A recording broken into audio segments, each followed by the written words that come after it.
Buhay Concessionaire Part 4. Let's go! Hi vlog, welcome to my guys.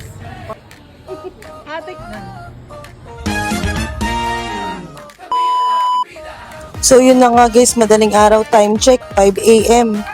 5 a.m. pa lang guys, gantong oras yung gising ko para magluto at mag-prepare. So yun nga guys, antok na antok pa ako, kakahilamos ko lang dyan. Maliligo muna tayo, game. So yun na nga guys, ipiprito na tayo ng manok. So naman natin ng tapa. And then yan, sa hindi inaasang pagkakataon, walang gas.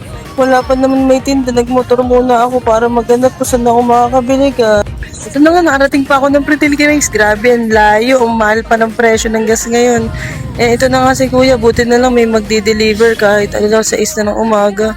Thank you kuya, ayusin mo na yun agad na makapagluto na.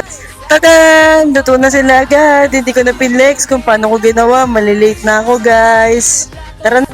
So ngayon guys, nandito na nga pala tayo sa labas ng campus. Papasok na tayo.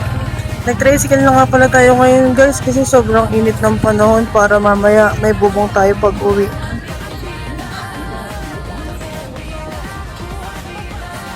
So yun na nga, may friend naman na tayo din. Si ate ito.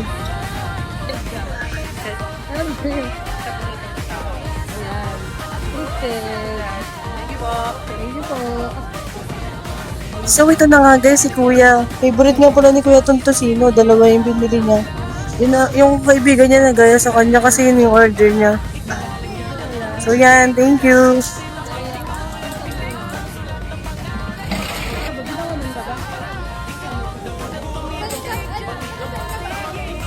Ito naman si ate mong suki ko, lagi na lang nag-i-interview. Tinatanong pa nga nila ate lagi kung tagasan ako. Lagi niya nakakalimutan.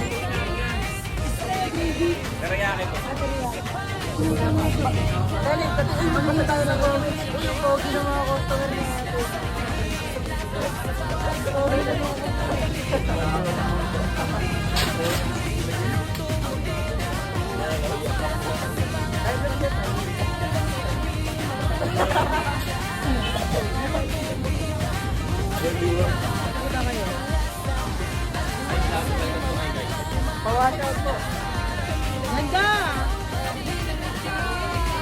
Ganda yarn! Ate ko! Kayaki mo! So ito na nga, kada magla-lunch time, ganito yung scenario. Ang daming tao lagi. Pila na naman siya, Chef Camille. Tama ka sa vlog ko. Umaway ka na lang. Walang lagi mo na isa pa. Ay, ganda! Ganda! Ganda! Ito si ate mo na nagandahan.